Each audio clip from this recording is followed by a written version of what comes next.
Pozdrav svima, dobrodošli na podcast Rijeke smijeha. Moje ime je Mario Šantek, a kraj mene je moj kolega Antonio Morić. I eto, mi smo sad ovdje zato što smo odlučili raditi jedan podcast. U principu krenuli smo sa Rijekom smijeha. To je zapravo bila ideja da se okupe komičari u i oko Rijeke, napraviti jedan open mic, što bi bilo natjecanje ili prilika za mlade komičare da se okušaju na stage-u, da imaju 5 do 7 minuta originalnog materijala, da vide kako to hoda. Ali onda šta se dogodilo, Antonio? Gdje je to stalo? Stalo je na drugom našem eventu uspješnom. Uspjeli smo napraviti 2 otvorena mikrofona u dnevnom boravku. I nakon drugog, taman kad smo bili u planovima za napraviti, da li stati, da li ne zbog korone, odlučili smo ipak malo stati na loptu, sad su se i zatvorili kafići. I da možda kompenziramo ovu situaciju, malo smo se odlučili posnimati. Pozvati možda nekog gosta, malo pričati o stand-upu i održati neki kontakt s publikom. Odnosno s to 2 ljudi što će nas pogledati. To smo mi zapravo. I sad ćemo vidjeti, da, u biti sami sebe. 2 ljudi je htjelo to napraviti, 2 ljudi će to gledati i 2 ljudi to snima. Ali eto, to je to. Znači, na tom smo nekom pravcu i naš cilj je zapravo pozvati svakih tjedan dana u principu jednog gosta, popričati s njim, vidjeti koje su njegove, da li on ima možda neke nove fore koje bi zapravo on i izveo da je situacija malo drugačija, kao što i mi, popričati s njim, pričati o stand-upu, problematici, privatno.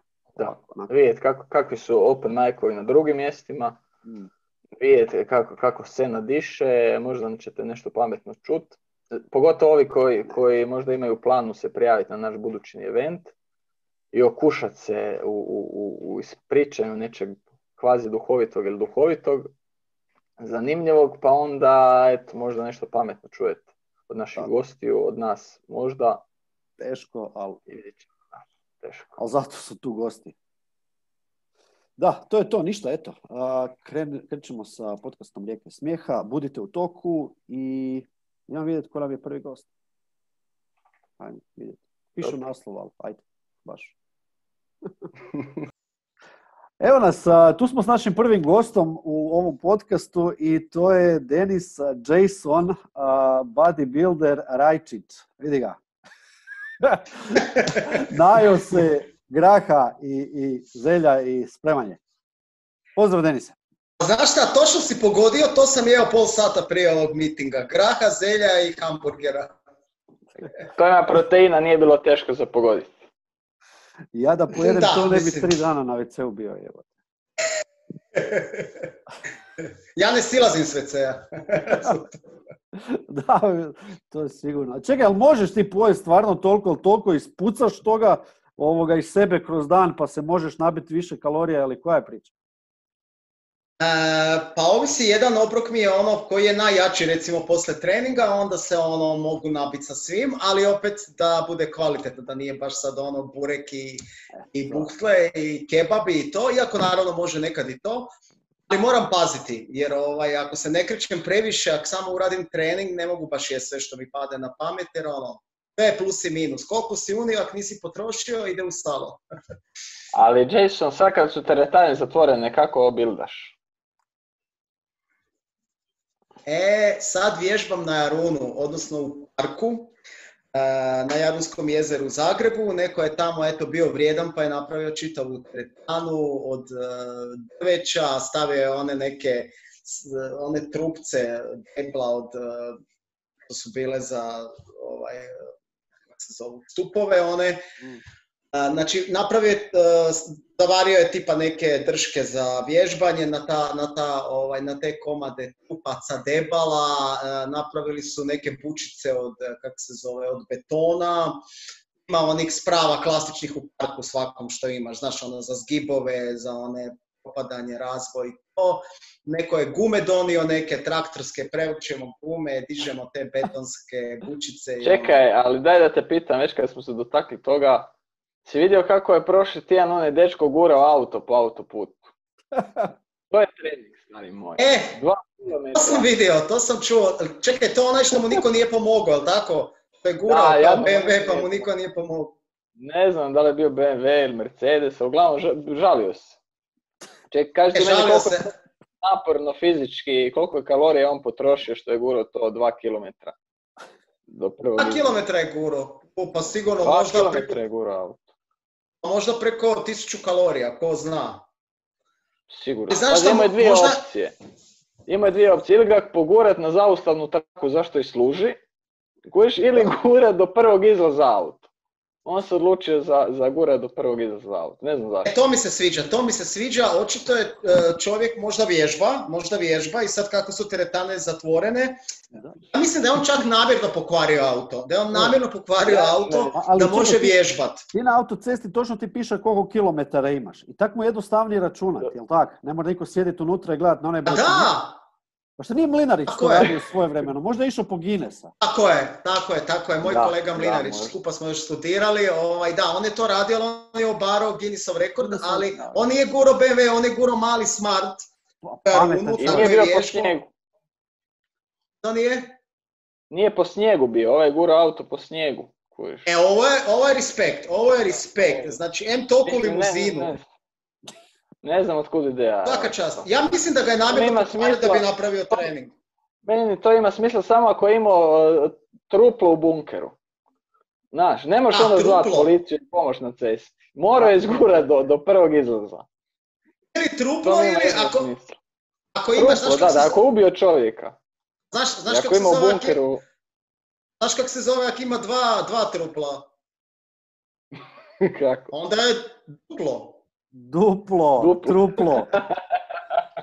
Evo odmah stand-upa, svaka čast.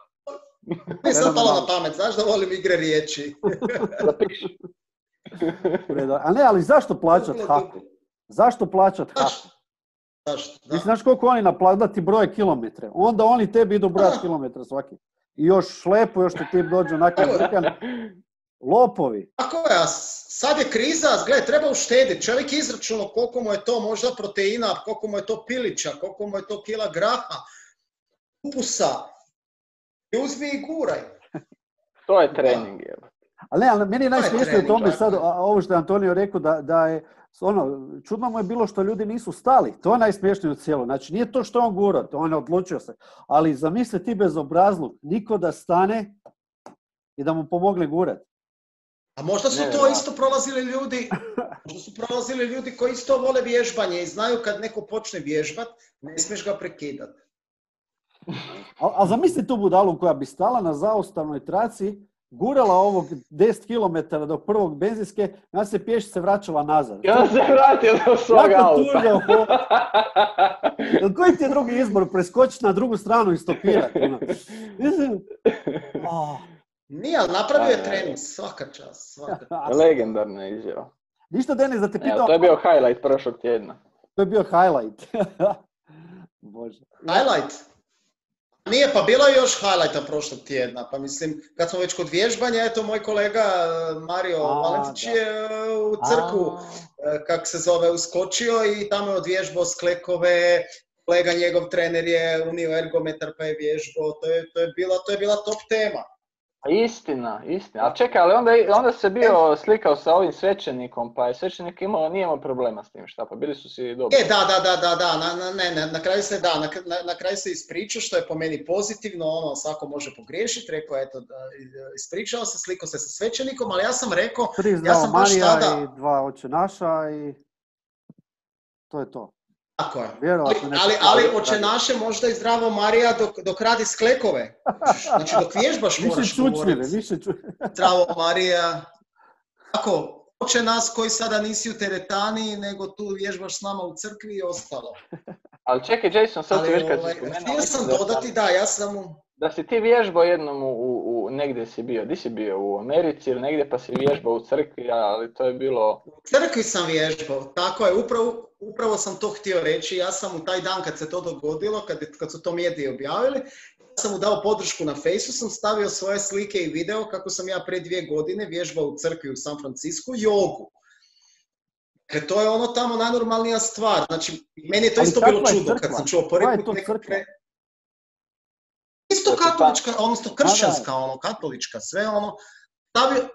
Mislim da je protestantska, da, ali katedrala sve izgleda normalno ponaša, nije sad to niš... Vidio sam da, slike, ali baš dobro opet je izgleda i baš kršćanski. fora ideja. Nije. Na kraju oltara, da. možete posle treninga slika, tam se ljudi naslikavaju, poziraju, ono, sve živo.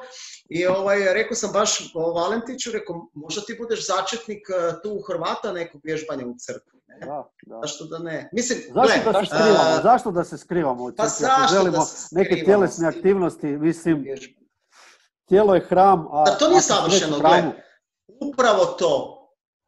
Tijelo je hram, ti si u hramu svoj tijela i duha. Znači, ako na drugom kraju svijeta bez problema, ne samo da vježbaju oni jogu u crkvi, znači čekaju te prostirke, tamo ti bude 200-300 ljudi, budeš vidio na videu. Svećenik vodi zapravo i taj trening, ima svoje asistente, to su ko neki anđeli, apostoli, ali ispravljaju ljude ako pogreše vježbi. I pazi, da, šalim se, a na kraju povede i meditaciju. Onda sam ja skužio koliko su crkve neiskorišteni prostori. Tako nešto. Ovo sad govorimo ozbiljno. Stvarno fakat je za meditaciju, puštanje ta atmosfera tamo, muziku, sve imaš. Zakaj ne bi vježbali? A Hrvati su tu, znaš, kraj svijeta, odmah su ga, razapeli. Da, ja nisam vidio isto kontroverzu. Neko meni je baš bilo to fora, mislim. Imalo je poruku, ali svejedno je bilo... A uvijek se digne oko takvih stvari, buka i sve, mislim. Da, nego znaš šta, ljudi ne vole vježbati. Te neće vježbati u crkvi, te ne bi vježbali u parku, ne bi vježbali. Tableta, instant rješenja da slušaviš i tako, to je najbolje. Htio sam te pitat, kad si spomenuo Ameriku, ti često stavljaš sebi kao nadimak Jason. Otkud to? To ti nikad nisam pitao. Zašto si ti Jason? Ja znam. Ti znaš? Da. Ajde čujemo. Jason zato što ti je omiljeni glumac bio u seriji Seinfeld, Jason Alexander. A, kako se pripremio, da. Opa. George, tako je. George Costanza je moj najomiljeniji televizijski lik ikada, tako je. I onda nisam htio uzeti George, to bi bilo preočito. Dennis, George, Rajčić, ne bi bilo očito. Nego sam uzeo ovo Jason, zvuči američki, jer se on zove Jason Alexander, a opet malo zvuči onaki porno, Dennis Jason, da mi to bude umjetničko ime u Americi, evo. Kaš nikad ne znaš ako ne uspiješ u stand-upu, baciš se u prnjavu. Nikad. Da. Nikad ne znaš da ako ne uspijem u stand-upu, a nisam uspio, znači ostaje mi porno. Ali ja tu pišem Jason sa htjeli pitati na kraju videa da se skineš. Znaš šta, možeš uvijek reći u nekoj biografiji, u trenutak kad sam shvatio da neću uspjeti u stand-upu, rekao sam si, sad se mogu jebat. Ovo je dobro, sad se mogu jebat. A možda mi daju da u tom porno filmu neku foru ispričam, znaš, neki punch na kraju, kad se kao zabije, onda ide punch. Da, nikad ne znam. Jason, ti se baviš stand-upom, jel, već 10 godina, ja mislim. To je 10 godina. Znam, ne bi se reklo, ali 10 godina, da. Ne, reklo bi se. I jedan se do organizatora Open Mic u Zagrebu. Pa daj nam malo opiši kako je to organizirati Open Mic u Zagrebu i kad si to počeo, vidiš, to ne znam. Koliko dugo radiš ovo u Mesničkoj i da li si nešto prije toga radio? Da, evo, znači prije toga sam ja počeo, zapravo već zadnjih par godina sam ja počeo organizirati stand-up nastupe, plaćene, znači nisu bili open mic-ovi, nego su baš bile plaćene gaže, znači po klubovima, bircevima, tipa ne znam, ja još 2 kolege, obično sat i po vremena programa, svako pol sata. I zapravo sam ja počeo još s Marijanom Perinić, kako sam radio štiklom u mozak, loptom u dupe, na njen stand-up comedy show o muško-ženskim odnosima. Gdje sam ja nastupao kao imitator, znači ona je imala taj koncept muško-ženski odnosi, sat i po vremena nastupa, ona je bila voditeljica i što su s nama još obično 2 komičara, Domagoja Piperića, Zvonka Kožića, Jadranka i svih ostalih. Znači obično 2 takva komičara, ona voditeljica i na kraju sam ja bio kao imitator, to je bio kao intervju kao s poznatom osobom, ja bi se onda obukao u fullu kostim osobe koju sam imitirao, imao sam tih 5 likova, Ganovića, Žuži Jelinek, Aleksandar Grdić, Mives Celzius, onog iz Riječ života, onaj Damir Šičkoalić, onaj svećenik. Haleluja, braće, sestre, haleluja! A tako je nastao taj lik. Tako da sam ja već sve te nastupe, odnosno dosta tih nastupa sam ja zapravo počeo dogovarati, tražiti gaže i nastupe, jer nam je ono bilo urnebesno zabavno skupa putova, samo po cijeloj Hrvatskoj smo sve obišli od mora, od gore dolje. I onda sam tako krenuo, onda sam prije 2 godine ja otvorio svoj obrt za javne nastupe i nastavio sam dalje dogovarati nastupe i sad kak je došla kak je krenula i ova korona i sve ovak, sve se urušilo sa tim bircevima i dogovorima što sam već imao za neke stalne nastupe sa mnom i s kolegama i onda sam rekao, ajde, kak je malo teže bilo sad u ugostiteljstvu, dogovoriti gaže, rekao sam, ajde, idemo raditi onda open micove i javio sam se Mesničkoj, kulturnom centru. Zapravo njima sam se ja bio javio još prije možda 1 godinu, 2. Takve baš plaćene nastupe, ali su rekli nemamo mi budžet za to, mi idemo na karte, i kako je to manji prostor, onda nisam htio toliko ići na karte, nego evo, kak je krenula korona, rekao sam, ajde idemo raditi for free, open micove organizirat ćemo, to je sjajan prostor, vi ste bili svi tamo, znate kako smo baš pravi stand-upičarski odrum i ništa, oni su rekli, ok, evo ti, dajemo ti odmah 6 mjeseci unaprijed, stavit ćemo te u kalendar, 2 utorka mjesečno, svaki drugi utorak, kreni radit, pa vidjet ćemo kako će ići i fakat je krenulo sjajno, uvijek je bilo puno, komičari su dolazili, evo ti čak iz Rijeke si se zaputio, isto sad Mario jedan od boljih živiš u Rijeci. Jedan od boljih open micova je u Mesničkoj. Hvala. Hvala, baš mi je drago, da. Moram reći samo, eto, Job mi... Reci. Job mi isto pomaže tu organizaciji, znači nekad kad ja ne mogu, onda on uskoči, dogovaramo malo te naše nazive i benere, ne znam koliko ste skužili, ali uvijek radimo da su ti beneri nekako onako suludo možda zanimljivi, nekad samo oni ja kužimo tu zebanciju, niko drugi. Da. I, baš sam mu rekao, to. Baš sam mu rekao u poruci, znaš šta, ja volim raditi te benere, radim to u Canvi. Ja, znaš šta, želim s tim našim glupim temama nekad da se onaki ljudi zapitaju, ovi komičari, da kažu koji moj oni rade zapravo s tim benerima, šta oni rade s tim, šta oni izvode? Koji je ket? Da. Zanima, čuo da ste imali neku hekler, i to žensku, da je heklala bila cijeli... Jesmo. Istina. Tako je, to je bilo pre jedno mjesec dana, znači totalno neočekivano, da, inače, moram priznati, da čak sam mi se posle i zahvalio, na tom heklanju, jer baš sam rekao, stavio sam takav status na Face kad sam se objavio, rekao sam Čekaj sekundu, Jason. Nikad, u 10 godina nisam imao takvo heklanje. Bilo je to i tamo nekakvi dobacivanje, ali priznajem, ovako uporno heklanje, mi je tako žao što nisam snimao, znači snimao sam izlaz prije na stage, ona je bila malo pijana i taj njen friend koji je bio s njom, njih dvoje su bili onako pripiti, ali se nije vidjelo na njima, nisu oni sad padali. Nego sam ja pričao već svoj dio, svoj nastup i ona konstantno nije se uopće htjela utišati, ja sam nešto rekao za vas, zato je rekao jesam tu jer ne mogu nikog naći, nešto sam pričao o vezama, onda rekla da, tako izgledaš, onda sam rekao da, a i ti isto, vidim da ni cugu ne može ti neko kupiti, nek moraš sama, Nije se ona htjela smiriti, to je na kraju završilo s tim da sam rekao, pošto sam pričao o oralnom seksu, da se izrazim pristojno, rekao sam šta bi bilo dobro da tebi neko ugura bar jednu kitu pa bi onda prestala pričat. I onda je ona dalje nastavila, rekao sam, a tek 2, onda bi sigurno ušutila, ne? I tako smo se mi Dobro da nije bila duža noć. Pongali, lijevo, desno. Do kud bi došli. Ali evo, na kraju mi se ona ispričala, ja sam se njoj isto ispričao, ako sam bio prežestok, rekao sam show must go on. I što je najsmiješnije, kako smo imali tombolu tamo, u Mesničkoj imamo tombolu u posljednje vrijeme, znači baš sam nju izvukao za jednu nagradu, nju i tog dečka, znači nevjerovatno, šta je sudbina, još na kraju i nagradu toga. Da, ja sam htio samo napomenuti, ako neko nije skužio, heklanje je kad neko dobacuje iz publike. Znači, postoje namjerna i slučajna heklanja, u ovoj slučaju, što je jako rijetko biti na našoj sceni. Mislim da je publika onako dosta ok.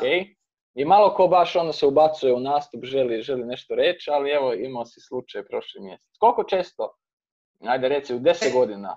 Sorry, samo da se još na... Reklanja. Rekao, pa ne, svakad se ne mogu sjetiti, možda neko malo nešto dobacio, mislim ništa ono vrijedno što bi zapamtio, ali ovo je baš bilo ono hardcore, ali nisam dodao, znači probao sam s onom starom komičarskom forum, to mi je onak, mozak ti radi ono 300 na sat kad si na sceni, to znate svi, i kako ona nije prestajala pričati, sjetio sam se onog pravila, znaš da ono pružiš mikrofon i kažeš ok, ajde ti izađi, ne? To je prvo, to je najfriendly način. Dobro, ali prvo sam ja htio iskoristiti sve moguće što mogu da je ubacim, da je izvređam. Pa onda sam tek s mikrofona, nešto kao neće, se ona smirila, ali je njen friend htio mikrofon.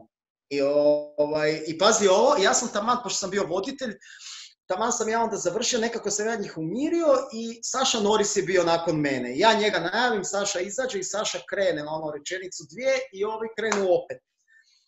Saša ono skuliran, on isto ima iskustva i pruži mikrofon frajeru, kaže ajde onda izađi. I frajer se digne i izađe. Znači, bomba. Čak imam snimljeno, to sam digao na Instagram. Respekt, fakat. I frajer se digo i moram priznati iz pričao je jedno 2-3 minute sigurno. Ne sad imao neke urnebesne pančeve, ali ispričao neki ko storytelling kratak. Čak je to imalo smisla, dobio na kraju i pljesak, a na kraju ispalo cool. Dobio je pljesak kad se makne, vjerovatno, kad je konačno otišao. Čekaj, nakon toga sjedio i gledao ili je heklo i dalje? A onda se vratio, da, Nori se rekao, ok, sad je dosta, sad ono stvarno sluša i fakat su slušali, onda je dalje nastavio pričati, kažem, na kraju smo se svi izmirili, cugali skupa. Na kraju mi je prišao Joža Vrban i rekao je, na kraju večeri kad smo odlazili, kaže, Jože, znaš kaj? Rekao šta? Ono dvoje, to sam ih ja pozvao. To su moji frendica. Rekao, dobro da znam za drugi. Ima tu nešto. Glumio si u seriji, vidio sam te na reklami zapravo za Zagrebačku banku. Dolaziš često na casting. To je zadnje što sam snimio. Kaj je to bilo? Ja ne gledam televiziju. To je recimo zanimljiv jedan svijet gdje ti možeš glumiti u reklami, glumiti u seriji, dobiti epizodnu ulogu, stvarno te može potrefiti. Ti redovito se još uvijek javljaš na castinge, ili? Da, javljam se stalno za castinge i po tim casting agencijama isto imaju moje podatke, kad im se nešto učini zgodno onda me pozovu. Zadnje je bila ta reklama za Zabu, to je bilo zanimljivo jer je zapravo to bila reklama kao snimanje, je zapravo izgledao kao casting. Zapravo smo svi na neki način razgovarali sa redateljem, kao o tim poklonima, ko kako voli davati, primati, poklanjati to. Onda su oni u dogovoru, ko je pristao, ovi koji su im pasali su onda iskoristili taj casting koji je kao onda postao reklama. Što je dosta neobičajeno, obično je posebno casting, posebno je snimanje kad prođeš, ali ovo je bila takva forma očito reklama, da. Da, uštede vjerovatno i na vremenu i bilo im je vjerovatno. Mislim da nisu oni sad ne štedeli na vremenu, to imaju oni vjerojatno budžeti vremena, nego su htjeli da bude na taj način kao intervju, da ljudi govore kakve vole poklone i to. Ne?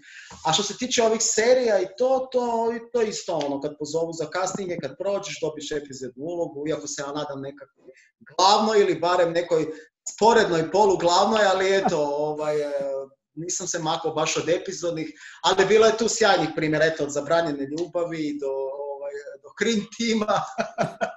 Ja mislim da sam te vidio. I dosta sam ekipe poslije skužio da su zapravo imali te neke epizodne uloge od ne znam, dosta onih ekipe koje više nije toliko u stand-upu, ali su nekako se ubacili. Čekaj, Mario, šta nisi ti imao isto neku epizodnu ulogu u nekoj seriji? Jesam, Vatre Ivanske. I to je recimo bilo zanimljivo jedno iskustvo, jer u studiju Smijeha, tad je postojao jedino za open micove studio Smijeha u Zagrebu. Jason se to dobro sjeća. Tako je. I imali smo ti, ako se sjećaš, jedno vrijeme su bili open micovi u onom predvorju. I onaj kao kafić bio studija Smijeha. Tako je. Prvo je bio stage, pa je onda bio onaj mali stage, pa je bilo to predvorje. Da. Pa je bio i balkon jednom, ali uglavnom bilo je to... I balkon, da. Ali šta ja znam, meni je to super, jer zapravo nas se na neki način, možda nesvjesno, vjerovatno nesvjesno nek zbog prostora, nas je na neki način bacala u te neke nepredviđene situacije. Znaš, ono, na ulazu si pa ljudi...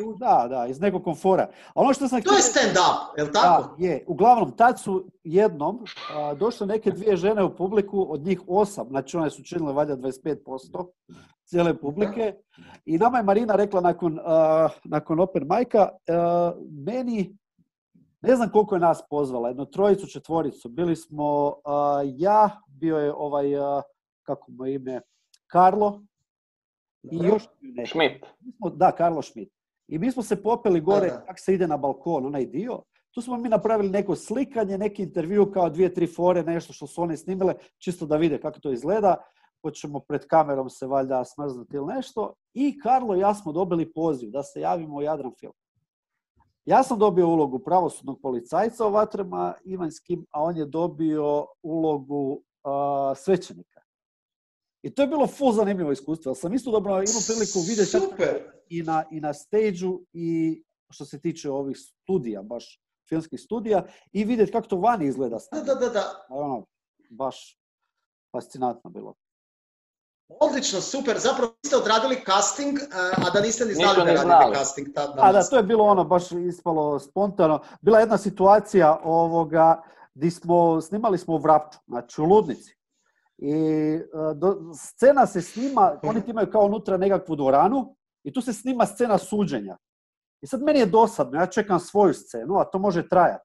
Može snimati 2, 3 za redom i sve su isprekidane, nemaju vezom. Satima. Da, to traje. I sad mi smo unutra u doslovno ludari, ovi tamo snimaju sudnicu, nikak da to krene. I meni je bilo dosadno, ja se malo naslikavam u kupaoni, šaljem selfie da izgledam kao pravosudni policajac i tako izvađam ja nazad. Šta si slikao, Mario? Dobro, nije bitno sad. Palicu, pravosudnu. Uglavnom izađem iz WC-a, ja vidim nikog više u sudnici. Dođem do vrata zatvorena, I sad ovo. I sad ja imam na mobitelu ženu koja je u Jadran filmu u Dubravi, a mi smo u Vrapču. Znači, drugi skroz, valjda 2 sata vožnje od jednog kraja do drugog kad je špica. I šta ću ja sad ženi reći? Oprosti, zatvorili su me u ludnicu, znaš. Ispašćeš neprofesionalno. Ostavi uniformu. I sad, pazi situaciju, ja sad idem od vrata do vrata, znači zatvoren je ulaz, sad mislim si to neko polu prizemlje, polu kat. Rekao, nekak skočit ću dole, šta, dođem do prozora, ali prozori su okovani sa rešetkama, jer je, ludnica. Da. Ja sam valjda pola sata... A ti izgledaš kao čuvar, češ? A ti izgledaš kao čuvar. I otvorim ja zadnja vrata piše upravitelj. Otvorim vrata i vidim, nema nikog na jebenom prozoru, nema rešetki. Otvorim prozor i onako se prebacim i da ću skočiti, vidim 2 tipa u šlafrugu. Prolaze. I onako me pogledaju. Znači, 2 luđaka gledaju mene, ja gledam njih. Kako bježiš iz... Da, znači, pazi, oni u šeti svoj svakodnevnoj, što im je doktor prepisao oko kruga bolnice, vide pravosudnog policajca kako bježe iz ludnice. Ja ih pogledam i mislim...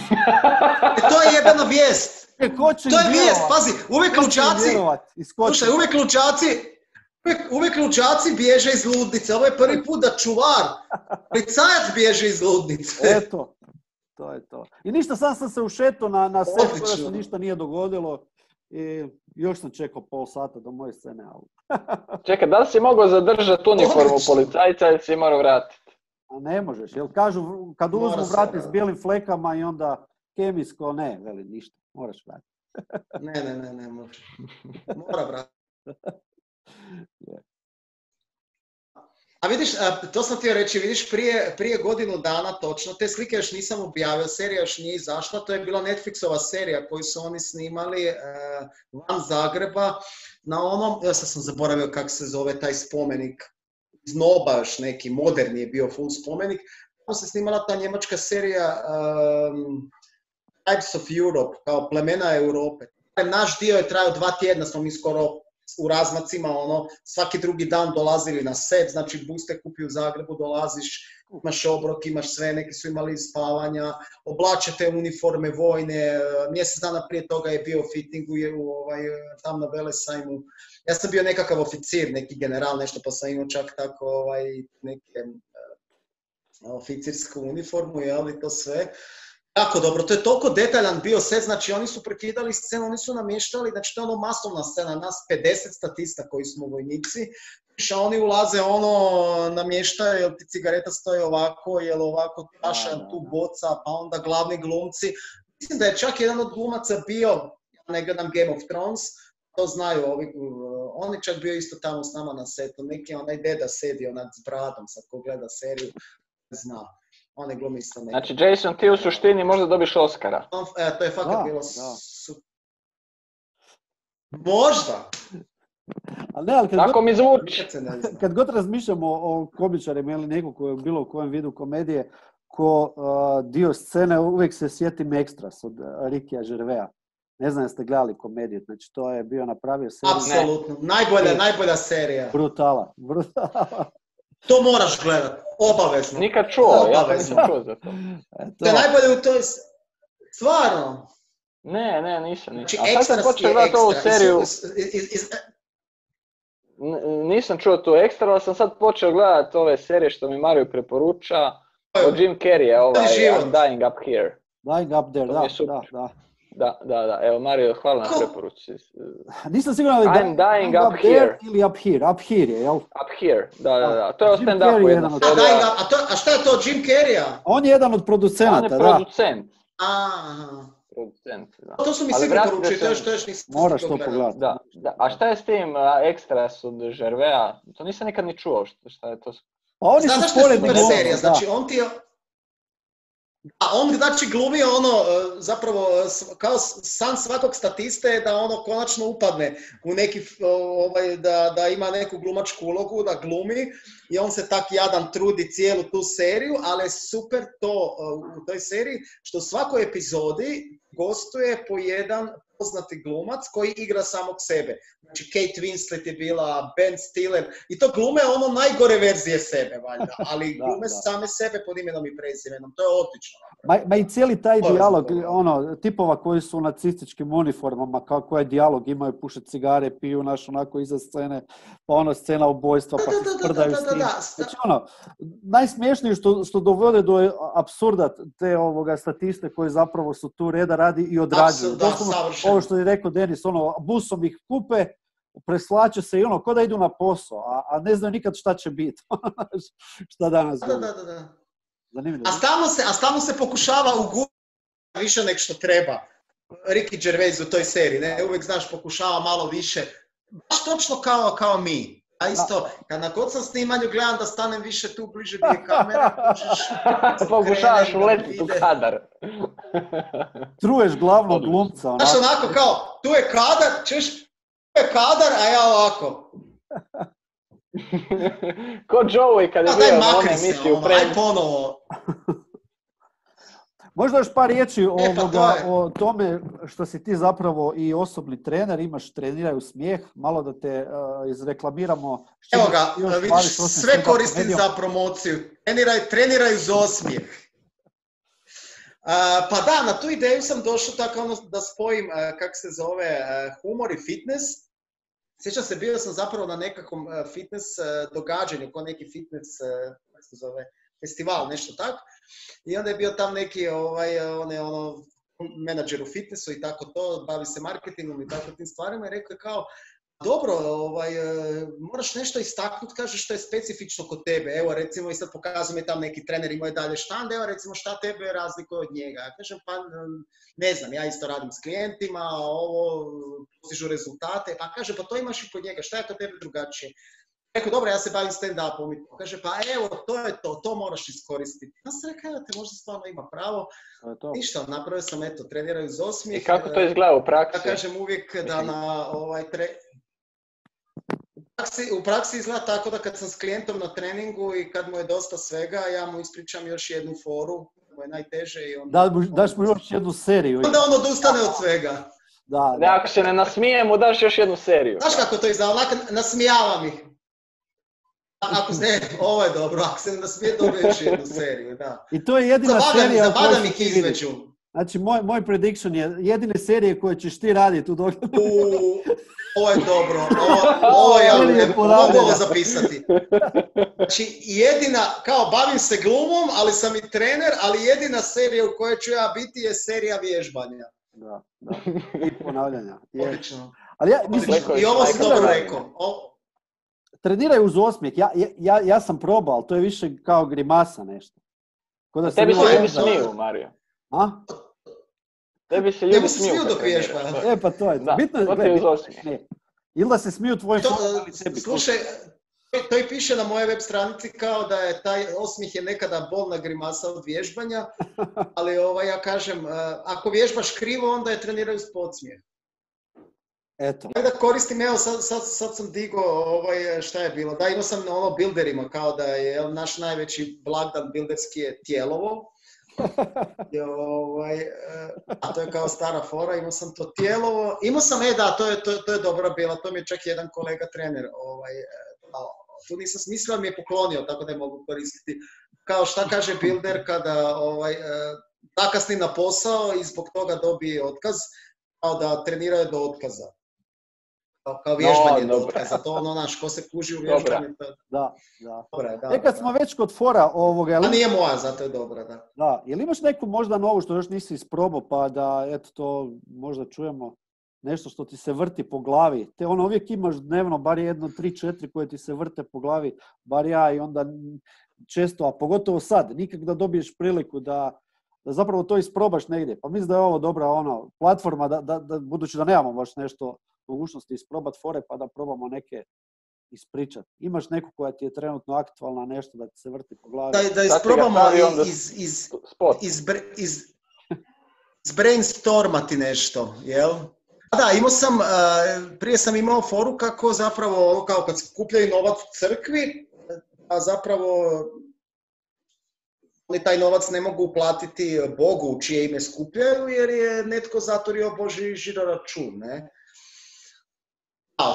To mi je bilo prije, a sad i onda znači, to je nevjerovatno kako se to dogodilo, da evo sad prije koji dan je bila vijest na svim portalima da je svećenik rekao zbog korone ne može ići blagosilja domove, nego da ljudi naprave to sami i da mu pošalju pare.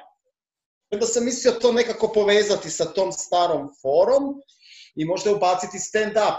Ja sam i digao objavu na Facebooku, ja kažem, dobar je koncept. Pa da, ima mesa, jel? Onda mi nešto ko komičari onda možemo da ja nekom pošaljem foru, a on mi onda uplati pare. Da. Ti možeš svojim klijentima reći da naprave 100 sklekova dnevno i da ti samo šalju pare tjedno. Može i to, da, to se zove, ne, a to već postoji, to se zove online treninzi. Da, ako ga baš pratiš i ali ako mu kažeš da sam radi sklekove i da ti šalje pare, nije. Pa i toga, zato što možeš nekom poslati program, pa ti on plati i radi sam, a možeš i ovako preko Zooma ga gledati. Tako da, može se to sve spojiti, da. Ne, ali to je bilo i prije, da je, ne znam gdje je bilo, da za posvećivanje kuća, šta je za Božić, pa su isto davali broj IBAN-a i uplatnice gdje mogu se ubaciti, bio je cijeli cenik. Tako da to nije nešto novo, samo, eto, prilika stvara, dobro, ne lopova, ali... Znaš čega sam se, a konkretno što se tiče te fore, rekao sam da onda su ovi crkvenjaci izdili kad je ovaj kolega vježba u crkvi, jel tako? I bilo da. Bili su razni naslovi kao ultrakatolički neki, kako se zove onaj neki... Stojić. Ne, neki drugi, njega zovu ultrakatolički nekakav, on je ultra. On se kao naljutio i prozvao je kao tog mog kolegu. On je navijač, on je ultras. Ne ultras, on ide na ultru.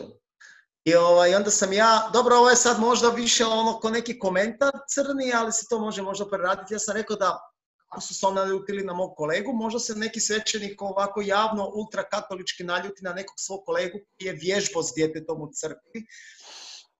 Ko što su se naljutili na mog kolegu trenera koji je vježbao u crkvi. Pa onda da bude Steven. Da, malo balansa. A druga fora isto vezana za to, da kako su oni rekli da je to kao povreda crkvenog prostora, jer kao to je kao uvreda Bogu, Isusu i svemu, jer su oni vježbali u crkvi, on sam rekao, čekaj malo. Ako vi vjerujete da je Bog svemoguć i da je on svugdje i da je on sve, zašto vi mislite da je on baš samo u toj kući, zgradi koju ste vi sagradili? On nije svugdje, pa je on svugdje, mislim, mi smo rekli ovako, slušaj ovako, Bože, ti si svemoguć, sve si stvorio, možeš biti svugdje, možeš biti gdje god, ali ćeš tu u ovoj zgradi svaku nedjelju ujutru na misiju. Ne razumijem. Mi tako kažemo. Glasnogovornik je tamo. Znači, tvoja veza, tvoj connection, svako ima svog nekog, da ne svodnika, ali neku vezu. Tako i crkva je ta veza. To je taj... To je telefonska govornica, kako ne razumiješ? Da, vidiš, ovo je dobro, da, to je kao telefonska govornica od Boga, jel? Kao. Da. Ja sam imao, evo, recimo, one fore koje su mi se u zadnje vrijeme onako padale na pamet, kako me je žena doslovno maltretira s tim kulinarskim šovima. Palo mi na pamet kako sommelier, ono, kad isprobava vina, znaš. Malo bi se u igru možda s riječi vinolog, pa šta, pojeo si jedno slovo. Ko? Vinolog? Da, uglavnom sommelier kad dolazi isprobavati vina, pa ono popije malo pa pljucne. Mislim, i onda kaže vrhunsko vino. Daj ne seri znaš, kao da na kulinarskom šovu imaš ono žiri, proba onako neku, šta znam, špek fileke, pa ovo je za finale, znaš, ovo je za finale, daj me nemoj jebati. Ovo je za finale. Čak još možeš dodati, znaš, ono kao da krene i onda kao staneš, kažeš ovo je, i onda on kao krene i sad ti ono kao na stage-u, ono kao i onda završiš, kažeš ovo je za finale. Ovo je za finale. Isto tako, ideja koja mi je pala isto kao neka fora, recimo Krvnici, kad su u onim starim filmovima, pa ima ono kukljicu, ima onako crno odijelo i ima ogromnu ono sataru, mač, onaj šta god. Zašto su oni Klan samo u crnom? Samo u crnom, ali zašto su oni maskirani? Niti ga je on osudio. Čovjek sam radi svoj posao, znaš, niš mu se nije zamjerio, a neće ga niko radi toga zajebavati. Čovjek je došao, radi od 8 do 4, ko krvnik. I vjerovatno ovo fušu, ko neki mesar, ono. Lijepo je sucu nekom odrezao krmenadle, ovaj rekao, ravni rezovi jebate. Stvarno vidimo palete. Šta radiš u nedjelju u 12, znaš? I s istim nožem, kao, najoštriji nož iz mesarnice. Ili pizni onak sudac, ma rekli smo nećemo po 45, pa nije ovo kulen jebote. Kao ni, onda se kao žale da je, loše je odrezano i to. Loše je odrezana glava, jer se ovako reže. Nije to, znaš, nije reprezentativno. Rekao sam SDK. On je odrezano na 15. A sad si mi dao još jednu ideju, kako si rekao ovo da ovaj kulinarski show, ja sam još prije bio zapisao, pa možda spojiti, pošto je kao hrana, je tako jedna velika, kako da kažem, ljudska potreba i strast, mislim, svi volimo jesti. Isto kao i seks, znaš, ne možeš pobjeći od toga. Onda kao spojiti te dvije ljudske strasti u jedan kulinarski show koji bi se zvao 3, 2, 1 gutaj. Ovo je ekstra, ovo je smiješno. Može proći, jel? Priprema... Ovo je smiješno. Ovo je čak i smiješno. Ovo je dobro. Ali ja znam zašto je tebi ta ideja došla u glavu. Zato što u Seinfeldu imaš kad George istodobno je u krevetu sa ženom, a Potter je svako jede piletinu. Da. Bravo. Kao Jason... Na kraju se seksaju u kuhinji oni, dok jedu i ono, da. Da, jede, frajer, pije, puši sa strane. Htio povezati sve, ono. Da. Sve, to. Legendarna serija. Legendarna, da. Jason Alexander. To mi je želja, znači evo, ponovo ako odem u Ameriku, nadam se da hoću, od slavnih osoba samo 2 osobe želim upoznati. Samo toliko požive da ih upoznam. Arnolda Schwarzeneggera i Jasona Alexandera. To su ko blizanci, ko Danny DeVito i Schwarzenegger. Bravo, zapravo da, kao iz filma Twins. Tako bi to izgledalo, da. Vidiš stvarno, vidiš koliko je taj film isto utjecao na mene podsvjesno. Kužiš. Da, ti želiš biti oboje, kužiš, ti želiš biti duhovit ko DeVito i Jason i... Wow, ovo je odlično. I građen kao Švarci, da, jebeno. To je to. Možda sad idem u smjeru da budem građen kao George, a duhovit kao Švarci. Iako je Švarci jako duhovita osoba. Duhovit je, da. A ovo kako frajer povuče ovaj njemački naglasak, to je meni fascinantno. Baš. Od toga je napravio brand. Milijarde je zaradio od toga. Ali što je najbolje, ja sam uvijek mislio, takva osoba ne može uspjeti u Hollywoodu, jer po meni on je imao facu, ali on ima karizmu. On je imao nevjerojatnu želju rada. To što čitaš o njemu, vidiš da je ti bio nevjerojatni radoholičar. Da radio na sebi. Jesu, to smo baš govorili, ja kako sam pisao i članke za ove fitness portale, razne teme, pa sam pisao nešto o povijesti bodybuildinga i onda sam malo i Schwarzeneggera više istraživao i onda baš su rekli kako puno ljudi zna iz tog fitness svijeta njegove bodybuilding uspjehe. On je bio 7 puta svjetski prvak najjačeg profesionalnog natjecanja. Njemu su Mr. Olimpija, njemu su sva vrata bila otvorena, kaže, ali puno njih, baš rekao u intervju, ne zna.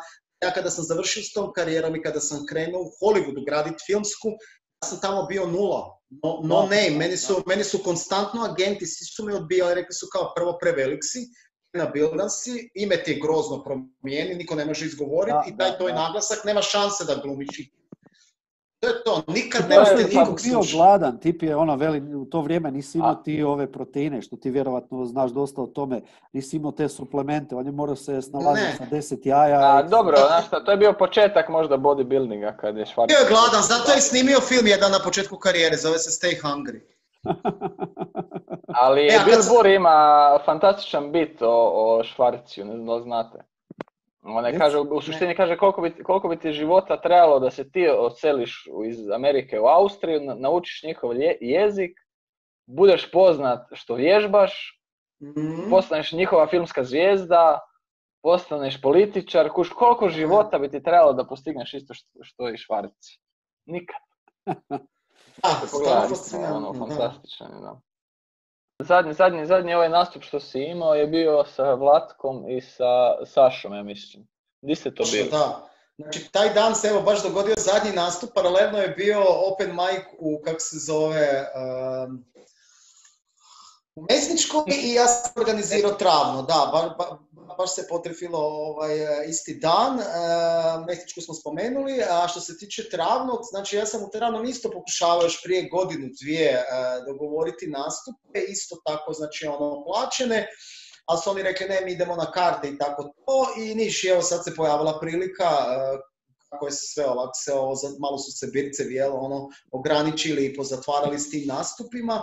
I onda sam rekao, ok, ajmo napraviti tamo na karte, nikad nije u Travnom bilo, to je kulturni centar Travno, to je tamo u Mamutici, znači cijeli Novi Zagreb je po meni neiskorišten stand-upom. Ok, bio je tamo Noris i to sve, ali to je isto malo dalje i to je bio sjajan prostor, ti si tamo isto Mario radio sjajne te open mic-ove i sve sa Grbušom, ali zapravo je Novi Zagreb neiskorišten ovako što se tiče tih nekih većih prostora.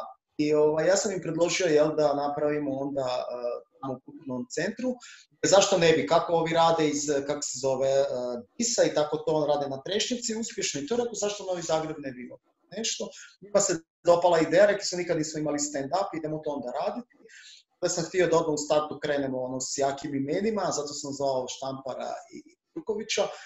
Bilo je stvarno mjesec dana smo odradili super marketing, ovi stvarno su dali sve od sebe, moram reći, u kulturnom centru. Ja mi da vas je i televizija popratila neka lokalna. Tako i televizija lokalna nas je popratila, oni su tiskali plakate koje sam ja sumanuto lijepio po Novom Zagrebu, i neke letke i Facebook kampanju, sve su napravili.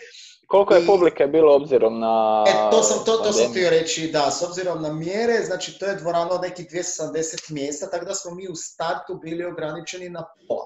Znači, mogli smo pozvati maksimalno 130 ljudi, i 5 dana prije nastupa došle još novije mjere, gdje su oni proredili to još na pola, jer uveli su da mora biti 4 metra kvadratna za svaku osobu, tako da smo na kraju sa 270, sa 230, sa 130 spali na 60 ljudi maksi smjelo biti. stvarno nije smjelo više, još su neki moji prijatelji htjeli doći, platiti kartu, još smo mi pokušavali to davati još 10 stolaca, ali ova glavna je rekla, ona ne mogu se zajebavati stvarno, da mi dođe kontrola, platit ćemo kaznu, da smo morali maknuti dodatne stolce. Uglavnom, eto, bilo je maksimalno ono 60 nešto ljudi je smjelo biti. Tako da rekao sam, a čuj, bar smo bili rasprodati za prvi. A da, ali meni je to recimo isto baš gledam koliko je dosta bilo u zadnje vrijeme isto najave nekih stand-up nastupa, ali uglavnom si razmišljam ovo je dosta riskantno. Jer ti s jedne strane imaš, ne znam, neku portal, možda stranicu Entry.hr ili koji ti prodaje karte. Ko ti garantira da ćeš ti pokriti najosnovnije troškove? Sutra ti može doći neki novi zakon i ti ne možeš imati 5 ljudi. I šta onda? Pa ne pokriješ, ali možeš uvijek otkazati zadnji čas, ajmo reći. Mislim, nije bila opcija da se uopće otkazuje, nego je bio jednostavno dogovor sa komičarima, sam rekao, gledajte, ja ne mogu naprijed plaćene honorare, idemo svi na rizik od karata. Na kraju se rizik nije isplatio, ali vjerojatno je nastup bio ok. Ne, gle, ok, nešto jesmo zaradili, to je sve, ali nismo sad išli s tim, sad idemo se obogatiti, ne znam šta, ali je cilj bio da probijemo led sa prvim stand-upom tamo, što je definitivno uspjelo, su bili prezadovoljni, sati 40 smo čak dobili smo, možda i preko sati 40. Je stvarno bilo smijeha, publika je odlično bila raspoložena, baš je bila raspoložena stvarno za stand-up. Znači, došli su platili. Čekaj da te pitam, ste zakupili dvoranu ili ste bili dobri? Ne, to smo radili deal sa njima. Znači, dio prihoda je išao njima, dio je išao nama, tako da stvarno su maksimalno fair izašli, odradili su i dobar marketing. Ja sam tu isto stvarno dao od sebe, radio sam i te Facebook kavere i radio sam i mali promo video kako sam sad naučio montirati. Da smo i to i plakate, zajedno smo stvarno sve surađivali da to napravimo sjajno. Tako da eto, prvi let smo probili, oni su jako zadovoljni, publika isto. Super. Čekamo evo da se ovo malo makne, meni je cilj da... Ajde da mi procjenu, šta misliš kad će se vratiti? Rekli su... Kazališta nisu ni zabranjena, mislim kazališta... Nisu, kako oni sad, rekli su uglavnom da se čujemo, eto, u prvom mjesecu. Mjesecu da se čujemo, pa ćemo vidjeti šta će biti dalje i s mjerama i sa kazalištem i sa svim, ali ono što sam htio reći, znači meni je cilj tamo napraviti da to ide jedanput, 2 put mjesečno, sa raznim gostovanjima, znači sa komičarima od domaćih komičara, znači od svih vas, do komičara iz regije, Srba, Bosanaca, kako smo zvali, kad sam još organizirao pivnicu, na raznim mjestima u gradu, znači tematske večeri da imamo, da se radi onako stvarno. Ne, ali definitivno je velika prednost kad ti imaš tak nekog organizatora koji ti u ovakvoj situaciji pokaže razumiješ. Puno znači, da. Dio odgovornosti u slučaju, gledaj, kad je sranje, kad sve ide glatko, svima super, ali teško je bilo što uopće predvidjeti, zato sam ovo rekao. Ovo je i malo veći projekt i veći prostor, tako da evo, drago mi da su oni stali za nas sa tim, da im se dopala ideja. Ja sam čak smislio taj naziv da bude smijehotravno. Pa fora je, šta nije kao smijehotravno. Da. I po tim nazivom da ide, ne? Tuđman bi bio ponosan na tebe. Tuđman, to bi bilo znači zrakomlat, kak se radio zvao? Isto radio nešto. Radioval, zrakoval i onda bi bio smijehotravno. Smijehotravno. Znači kad se netko smije u travnom, to je smijehotravno. Da sam uspio sam izvesti onu svoju foru, da sam se da sam se doselio u Novi Zagreb i to je doslovno bilo tako da dođem popodne ispred zgrade, klinci puše travu, u 5 popodne, navečer iza zgrade puše travu. Rekao, jebote, nije čuo da se kvart zove travu. Eto, to je to. Tako da to sam izveo u travu. Dobro, evo, mislim da smo iscrpili sve teme. Hvala ti puno, Denise. Ti si naš jubilarni prvi gost u podcastu, nadam se puno njih. Hvala vama, moram reći da sam stvarno počašćen što ste me pozvali, hvala vam puno i moram vam pohvaliti ideju da je stvarno genijalna, pogotovo sad na ovu situaciju. A dobro, i kad krenu nastupi, mislim da vam je ovaj format jako, jako dobar za popularizirati stand-up, za ovako malo fore nekakve podijeliti, ideje nove dobiti. Evo, ja sam dobio par ovih ideja, ću sigurno zapisati bit će snimka pa ću onda zapamtiti. Rekao si, ova je dobra serija za vježbanje i takve stvari. Ne, da, to si ti rekao, serija vježbanja, Antoni je rekao da ako se ne nasmiju, onda rade još jednu seriju. To se može dobro kombinirati, da. Tako da ništa, hvala vama na pozivu. I nadam se da se vidimo i uživo na nekom od tvojih open mic-ova. Što prije. Da ćeš ti jednom doći kod nas. Ja bi isto spomenuo, kako ste vi eto spomenuli moj open mic, vi eto možda se ne želite hvaliti, ali vi organizirate u Rijeci, odnosno krenuli ste sa Rijekom smijeha, moram pohvaliti naziv, zašto cijenim igra riječi, odličan naziv. I do sad ste napravili 2 puta. Sad ću ja vas malo ispitati. Tako? Da, pročulo se po sceni da je naš open mic dobro prošao, nas da će tako ostati. Počelo se, vjerujem da sam s nekim komičarima, ne znam više s kime, da li s Jobom, možda čak Zvonkom, baš smo pričali malo da vas podržimo i htjeli smo se onda organizirati pa da malo dođemo tamo u Rijeku. Nažalost, sad je desio se ovaj mini lockdown, ali evo čim se makne, slobodno računajte na nas i mislim da trebamo se tako podržavati, širi scenu. Bila bi na čast da vas vidimo dole, što definitivno planiramo. Bilo bi lijepo, da. Već su došli bili dečki u Zagrebu otvoriti prvi open mic, jer očito nemamo... Ko je bio? Bili su dečki iz... kako se Fun zove? Timesa su bili. Da, Fun Timesa. Zapravo oni se... Da, Hrc je bio i bio je Vanja, Nikola i ovo... Hrc, Vanja, Nikola i Ivan. Ivan Bošnjak. Dobro. A kakav je to prostor? Tane ljudima se vole... Fenomenalno. Super, fenomenalan je prostor i ekipa je top i evo, kad dođete ćete vidjeti, bit će... Da. Baš mi biti drago. Bitno je da atmosfera takva i što je nama cilj da se okupe komičari, da mi stvorimo neku malu scenu u Rijeci i to je ultimativni gol što mi pokušavamo zapravo. Rijeka definitivno zaslužuje stand-up scenu i nastupe, nije mali grad, tako da mislim da ima tamo interesa. Na kraju krajeva ja sam tamo bio organizirao par puta stand-up, jednom smo bili u crkvi, vidiš, tamo smo izvodili stand-up. Što u crkvi je bio stand-up? Da, neko mi je to rekao. A ja sam tamo, kako sam... Nisam znao. Ma da, ja ti imam hardcore pristup s tim gažama, ja ti izgooglam klubove, a kako sam i prije toga plesao sam zadnjih 20 godina i po Zrču i po Hrvatskoj svugdje. Onda sam znao dosta tih kontakata i raznih klubova i svega, onda sam tako došao do kontakta za tu crkvu. To je bilo možda pre, ja mislim, jedno 2-3 godine sigurno. Njima se dopalo ideja stand-upa i mi smo tamo napravili stand-up. To je znači prvi put bio doslovni stand-up da je publika stajala.